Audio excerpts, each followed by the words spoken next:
Good morning students. कल हमने पढ़ा था y के तथा सिग्मा में संबंध, जो कि प्रथम संबंध है प्रत्यास्था गुणांकों में y is equal to 3k 1 - 2 sigma. इसको हमने प्रूफ भी किया था। आज हम द्वितीय संबंध y ईटा तथा सिग्मा में पढ़ेंगे। यहाँ y अंग प्रत्यास्था गुणांक, ईटा ध्रुवता गुणांक तथा सिग्मा पॉइजन्स रेशियो है। इसके लिए हम एक घन लेंगे जिसका नाम हमने दिया है OABCDEGH। इस घन में हम x दिशा में बाहर की ओर बल F लगाते हैं और y दिशा में अंदर की ओर बल F लगाते हैं। तो और z दिशा में कोई भी बल नहीं लगाते हैं। कल हमने पढ़ा यदि हम बाहर की दिशा में बल लगाते हैं तो घन की भुजा की लंबाई में वृद्धि होगी जिस दिशा में बल लगाया है, और जिस दिशा उसके परपेंडिकुलर डायरेक्शन में लंबाई में कमी होगी। तो x दिशा में बाहर की ओर बल लगाने के कारण x दिशा में घन की भुजा की लंबाई में प्रसार होगा, y दिशा में संकुचन होगा और z दिशा में घन की भुजा की लंबाई में संकुचन होगा। इसी तरह से जब आपने y दिशा में अंदर की ओर बल लगाया है तो y दिशा में बल लगाने के कारण y दिशा में घन की भुजा की लंबाई में संकुचन होगा, x दिशा में प्रसार होगा और z दिशा में भी प्रसार होगा। जिस दिशा में बल लगाया जाता है उस दिशा में प्रसार हो अथवा संकुचन हो, उसका मान हमने गणना किया था F/YL होता है। इसलिए x दिशा में लगने वाले बल के कारण x दिशा में घन की भुजा की लंबाई में जो प्रसार हुआ उसका मान F/YL होगा। x दिशा में लगने वाले बल के कारण y दिशा में संकुचन होगा घन की भुजा की लंबाई में, उसका मान सिग्मा F/YL होगा। उसी तरह से z दिशा में संकुचन सिग्मा F/YL होगा। y दिशा में बल के कारण, अब y दिशा में आपने अंदर की ओर बल लगाया है इसलिए y दिशा में घन की भुजा की लंबाई में संकुचन होगा, जो कि ये होगा। ये नहीं होगा क्योंकि हमने अनुदैर्ध्य प्रतिबल और अनुदैर्ध्य विकृति से जो गणना की थी उसमें जो प्रतिबल लगाया जाता है, जो विकृति उत्पन्न होती है, उस विकृति में लंबाई में परिवर्तन होता है और वो परिवर्तन या तो प्रसार होता है अथवा संकुचन होता है। उसके कारण जो गणना आपने की उसमें y दिशा में संकुचन का मान F/YL होगा। इसी तरह परपेंडिकुलर डायरेक्शन उसके y के x एवं z, y में संकुचन हुआ है तो x में प्रसार होगा और z दिशा में भी प्रसार होगा, जिसका मान सिग्मा F/YL होगा। अब आप यदि इसको देखते हैं तो घन की भुजा में जब आपने x दिशा में बल लगाया है तो x दिशा को देखिए, x दिशा में प्रसार हुआ है। y दिशा में क्या हुआ है? y दिशा में बल लगाने के कारण y दिशा में संकुचन है, लेकिन y दिशा में बल लगाने के कारण x दिशा में प्रसार हुआ है। इसका मतलब ये हुआ कि ये प्रसार और ये भी प्रसार है। प्रसार को यदि आप देखें तो परिणामी प्रसार आप x दिशा में लिख सकते हैं। तो x दिशा में परिणामी प्रसार, इसका मान आप बता सकते हैं। परिणामी प्रसार कितना होगा? ऊपर देखिए आप F/YL, और दूसरा है आपके पास x दिशा में प्रसार सिग्मा F/YL। यदि आप इसको कैलकुलेट करते हैं तो इसका मान आएगा F/YL, कॉमन निकाल लीजिए, 1 प्लस सिग्मा। अर्थात घन की भुजा की लंबाई में x दिशा में प्रसार हुआ है जिसका मान है F/YL 1 प्लस सिग्मा। साइमल्टेनियसली देखिए आप y दिशा में क्या हो रहा है। x दिशा में जब आपने बल लगाया तो y दिशा में संकुचन हुआ है जिसका मान है सिग्मा F/YL। उसी तरह से y दिशा में जब आप बल लगा रहे हैं, क्योंकि y दिशा में हमने अंदर की ओर बल लगाया है तो y दिशा में संकुचन हुआ, उसका मान हुआ F/YL। इसीलिए y दिशा में परिणामी संकुचन, तो F/YL प्लस सिग्मा F/YL, ये भी F/YL 1 प्लस सिग्मा होगा। अब आप ये देखिए कि x दिशा में बल लगाने के कारण z दिशा में संकुचन हुआ है जिसका मान है सिग्मा F/YL, और y दिशा में बल लगाने के कारण z दिशा में प्रसार हुआ है जिसका मान है सिग्मा F/YL। हमें याद है कि सिग्मा F/YL जो प्रसार है उसको हम पॉजिटिव लेंगे और जो संकुचन है उसको नेगेटिव ले लेंगे। जब आप इसको दोनों को ऐड करेंगे तो z दिशा में घन की भुजा की लंबाई में कोई भी अंतर नहीं हुआ है, अर्थात घन की भुजा की लंबाई जो है वो परिवर्तित नहीं हुई है। इसीलिए आप देखेंगे कि x दिशा में घन की भुजा की लंबाई में वृद्धि हुई है F/YL 1 प्लस सिग्मा, और y दिशा में घन की भुजा की लंबाई में संकुचन हुआ है F/YL 1 प्लस सिग्मा। हमें मालूम है या ज्ञात है कि जब दो परस्पर लंबवत दिशाओं में एक जैसी विकृति उत्पन्न होती है तो वो दृढ़ता गुणांक होता है। तो उसमें जो विकृति उत्पन्न होगी वो अपरूपण विकृति होगी। आपने जो बल लगाया था x दिशा में और जो बल हमने y दिशा में लगाया है, दोनों का मान हमने निकाल लिया है। परिणामी प्रसार हमको मिल चुका है जिसका मान है F upon Y L 1 plus sigma. ये एक्स दिशा में है। अब आप इसकी यदि अपरूपण विकृति निकालना चाहते हैं तो प्रारंभिक लंबाई एल है, तो ये हो जाएगा F upon Y L square 1 plus sigma. ये एक्स दिशा के लिए हो गया। सिमिलरली वाई दिशा के लिए होगा। वाई दिशा के लिए ये प्रसार विकृति हुई यहाँ पर, और यहाँ पर संकुचन हो जाएगा F upon Y L 1 plus sigma. तो ये दोनों मिलकर इसमें अपरूपण विकृति उत्पन्न करेंगे, क्योंकि दोनों प्रसार और संकुचन एक साथ परपेंडिकुलर डायरेक्शन में लग रहे हैं। तो F upon Y L square 1 plus sigma ये अपरूपण विकृति उत्पन्न करते हैं। तो इसको हम कुल अपरूपण विकृति कहते हैं, जिसको हम थीटा से रिप्रेजेंट करेंगे। अब आप इसको सॉल्व कर लीजिए। इसको सॉल्व करेंगे तो आएगा F upon L square 2f upon 2f by L square 1 plus sigma is equal to theta. यहाँ पर f जो है प्रतिबल बल है, एल स्क्वायर जो है वो एरिया है। यदि आप इसको सॉल्व करते हैं, दो परस्पर लंबवत प्रसार एवं संकुचन विकृतियाँ जब होती हैं तो वो अपरूपण विकृति उत्पन्न करती है। अपरूपण विकृति को हमने यहाँ पर नाम दिया थीटा। तो f upon Y L square 1 plus sigma plus f upon Y L square 1 plus sigma अपरूपण विकृति के बराबर होगा थीटा। अब इस इक्वेशन को यदि आप सॉल्व करते हैं तो you will get 2f upon Y L square 1 plus sigma equals to theta. इसको सिंप्लीफाई करेंगे हम, f upon L square divided by theta is equal to Y upon 2 1 plus sigma होगा। तो f upon L square divided by theta, theta हमें मालूम है अपरूपण विकृति है, और न्यूमरेटर जो है इसका वो है अपरूपण प्रतिबल।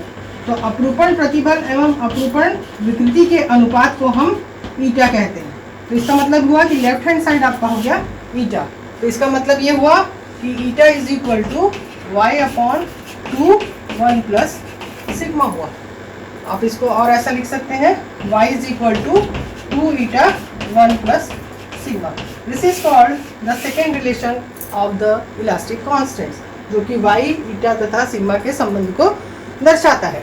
पहला रिलेशन हमने पढ़ा y is equal to 3k 1 minus 2 sigma, और दूसरा रिलेशन हमने पढ़ा y is equal to 2 eta 1 plus sigma. अब हम इन दोनों रिलेशन की सहायता से तृतीय संबंध को स्थापित करते हैं, और तीसरा संबंध जो होता है वो इन दोनों की ही सहायता से निकाला जाता है।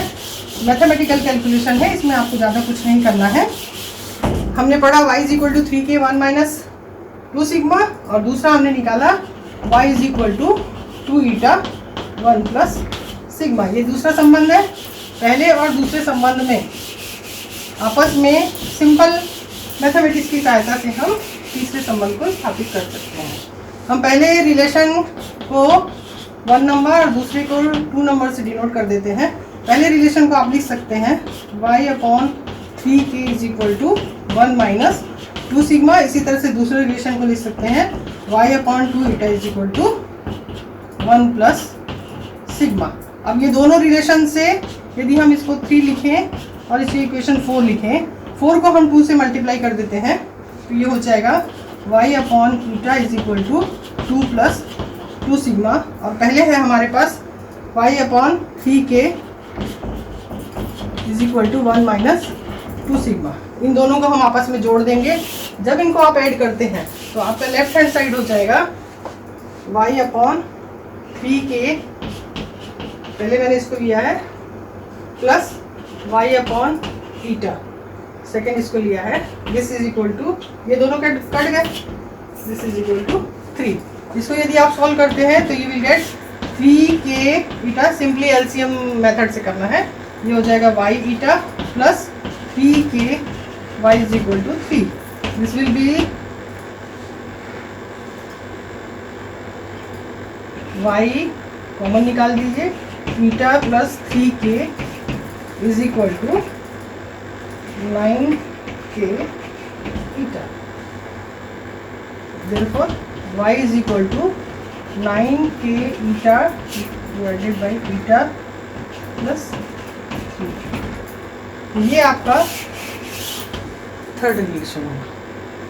तो कुछ नहीं करना है थर्ड रिलेशन में। हमें प्रथम रिलेशन हमें ज्ञात है, द्वितीय रिलेशन हमें ज्ञात है, उनको सिंपली मैथमेटिकल कैलकुलेशंस करना है, हमको सिग्मा के लिए कैंसिल आउट करना है, क्योंकि हमें वाई के और ईटा के बीच ये संबंध प्राप्त होगा। इसी तरह से फोर्थ रिलेशन निकालने के लिए आप इन्हीं दोनों संबंधों का, प्रथम और द्वितीय का ही उपयोग करेंगे। आप देखेंगे कि जब आप प्रथम संबंध को लेते हैं तो लेफ्ट हैंड साइड क्या बता रहा है आपका, y is equal to 3k 1 minus 2 sigma. द्वितीय संबंध क्या बता रहा है, y is equal to 2 eta 1 plus sigma. दोनों के लेफ्ट हैंड साइड यंग प्रत्यास्था गुणांक को बता रहे हैं, इसलिए इसका मतलब क्या हुआ, इसके राइट हैंड साइड भी इक्वल होंगे। 3k 1 minus 2 sigma is equal to 2 eta 1 plus sigma होगा। इसको सॉल्व कर लीजिए आप। 3k minus 6k sigma is equal to 2 eta plus 2 eta sigma. क्योंकि हमें लेफ्ट हैंड साइड में सिग्मा चाहिए होगा, इसलिए हम सिग्मा वाली राशियों को एक जगह कर लेंगे और बाकी को एक जगह। तो 3k minus 2 eta is equal to 6k sigma plus 2 eta sigma, अर्थात sigma 6k plus 2 eta 3k minus 2 eta. Therefore sigma will be equals to 3k minus 2 eta divided by 6k plus 2। इस तरह से आप देखेंगे कि आपको चौथा relation भी ज्ञात हो जाता है सिग्मा के तथा ईटा के बीच में। ये चारों संबंध हमको होमोजीनियस, समांगी तथा समदैशिक सॉलिड्स ठोसों के लिए प्रत्यास्था की सीमा के अंतर्गत ज्ञात करने होते हैं। और ये चारों रिलेशंस जो होते हैं एग्जामिनेशन पॉइंट ऑफ व्यू से तो इम्पॉर्टेंट हैं ही, इसके अलावा हमें ये सारे रिलेशंस जो होते हैं ये प्रैक्टिकली जब आप कैलकुलेट करेंगे तो लैब में आप देखेंगे कि आपको यंग प्रत्यास्था गुणांक भी निकालना है, दृढ़ता गुणांक भी निकालना है, पॉइसन की निष्पत्ति भी निकालना है। इसलिए इस यूनिट का पढ़ना आपके लिए theory as well as practical दोनों के लिए बहुत इंपॉर्टेंट है। अब इसमें एक इम्पॉर्टेंट चीज़ आती है जो है पॉइसन की निष्पत्ति सिग्मा। अब आप इसमें देखिए y is equal to 3k 1 minus 2 sigma है और y is equal to 2 eta 1 plus sigma है। हम इस रिलेशन को यदि देखें, पहले वाले रिलेशन को यदि आप देखते हैं तो सिग्मा की सीमाएं आप ज्ञात कर सकते हैं। सिग्मा हमें y is equal to 3k 1 minus 2 sigma है, तो y upon 3k is equal to 1 minus 2 sigma है। यहाँ आप देखेंगे कि यदि सिग्मा का मान ज्ञात करने के लिए हम लोग क्या करते हैं, अनुप्रस्थ विकृति और अनुदैर्ध्य विकृति का अनुपात को लेते हैं। तो सिग्मा आपको कब मिलता है, जब आप अनुदैर्ध्य दिशा में बल लगाते हैं तो उसके परपेंडिकुलर डायरेक्शन में यदि आपने एक तार ली है तो उसका व्यास जो है वो कम होता है। तो कभी भी ऐसा नहीं होता है कि आप यदि एक लंबी तार लें और उसको नीचे की तरफ बल लगाएं या ऊपर की तरफ बल लगाएं और उसकी लंबाई में परिवर्तन हो तो उसकी परपेंडिकुलर डायमीटर जो वो बढ़ जाए, ऐसा कभी नहीं होता, हमने प्रैक्टिकली कभी देखा भी नहीं है। तो यहाँ पर हम ये देखेंगे कि उसका मान इसलिए हमेशा पॉजिटिव होना चाहिए, उसका मान पॉजिटिव होना चाहिए। इसका मतलब ये हुआ कि ये वाला जो राइट हैंड साइड है इसका 1 minus 2 sigma should be greater than 0 होना चाहिए। Therefore sigma will be less than half होना चाहिए। इसका मतलब ये हुआ कि सिग्मा का मान 0 से ज़्यादा और हाफ से कम होना चाहिए। अब हम ये जानना चाहेंगे कि क्या हम सिग्मा का मान हाफ रखें तो क्या होता है। तो इसी रिलेशन में आप देखिए y upon 3k equals to 1 minus 2 sigma है। यदि सिग्मा हाफ रख देते हैं तो ये 0 हो जाएगा। इसका मतलब ये हो गया कि y upon 3k is equal to 0, that means y is equal to 0, k is equal to infinite. इसका मतलब है कि सिग्मा का मान हाफ भी नहीं हो सकता। यदि हाफ रखते हैं आप तो y का मान यंग प्रत्यास्था गुणांक 0 हो जाएगा और आयतन प्रत्यास्था गुणांक अनंत हो जाएगा। जिस वस्तु का आयतन प्रत्यास्था गुणांक के अनंत होता है वो असंपीड्य हो जाती है। तो हम जो चीज़ें प्रत्यास्थता में पढ़ रहे हैं वो यहाँ पर काम नहीं आएगी। इसका मतलब ये हुआ कि सिग्मा के मान की सीमाएं हैं, उसका मान 0 से ज़्यादा होना चाहिए और हाफ से भी कम होना चाहिए और हाफ भी नहीं होना चाहिए। तो इस तरह से हमने आज पढ़ा कि y, ईटा, k और सिग्मा इन चारों इलास्टिक कांस्टेंट्स में आपस में क्या संबंध होता है। Thank you.